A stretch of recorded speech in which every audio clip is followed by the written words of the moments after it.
ప్రతి ఇంటికి స్వచ్ఛమైన తాగునీరు అందించి తాగునీటి సమస్య తీరుస్తానని కళ్యాణదుర్గం టీడీపీ అభ్యర్థి అమిలినేని సురేంద్రబాబు అన్నారు. ఎన్నికల ప్రచారంలో భాగంగా ఆయన కుందుర్పి మండలం జానంపల్లి వడ్డీ కాలనీ గ్రామాల్లో పర్యటించారు. కొన్ని ప్రాంతాల్లో రోడ్ షో నిర్వహించారు.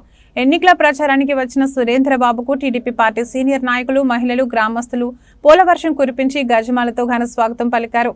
ఈ సందర్భంగా అమిలినేని మాట్లాడుతూ గ్రామాల్లో త్రాగునీటి సమస్య అధికంగా ఉందని తెలిసిందని, టీడీపీ అధికారంలోకి వచ్చిన వెంటనే ప్రతి ఇంటికి కుళాయి వేయించి మంచినీరు అందిస్తామన్నారు.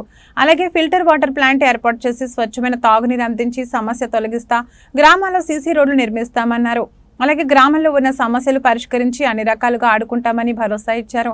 అందుకే మే 13న ప్రతి ఒక్కరూ సైకిల్ గుర్తుకు ఓటు వేసి ఎంపీ, ఎమ్మెల్యే అభ్యర్థులను మంచి మెజార్టీతో గెలిపించాలని అభ్యర్థించారు.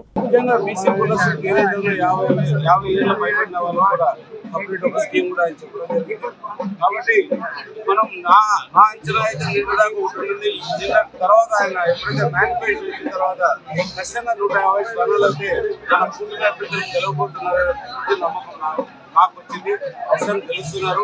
అలాగే ఈరోజు మన ఎర్రగుంట గ్రామం రావడంతో కొంతమంది మా ఎర్రగుంట గ్రామంలో వడ్డే క్లోసుకు సంబంధించిన వాళ్ళు అనంతపురంలో ఉంటున్నారు. పులికల్లు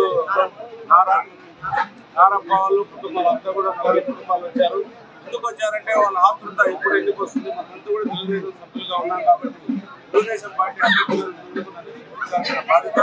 అలాగే ఎన్టీఆర్ అభ్యర్థిగా ఉన్న పోయి అంబికా లక్ష్యాన్ని కూడా వాళ్ళందరూ కూడా 2 ఓట్లు కూడా తెలుగుదేశం వైపు వేస్తామని ఖచ్చితంగా ఉన్నారు. నిర్ణయానికి వచ్చారు. 2 ఓట్లు కూడా తెలుగుదేశం పార్టీ అభ్యర్థికి వేస్తామని చెప్పడం జరిగింది. కాబట్టి అత్యధిక మెజార్టీతో ఇద్దరు కూడా గెలవబోతున్నాం. గెలిచిన తర్వాత కూడా ప్రజల సేవలో ఉంటాం. ప్రజలు ఏదైతే నమ్మకంగా ఇస్తున్నారో ఆ నమ్మకాన్ని ఖచ్చితంగా కొనసాగిస్తామని ద్వారా తెలియజేస్తారు.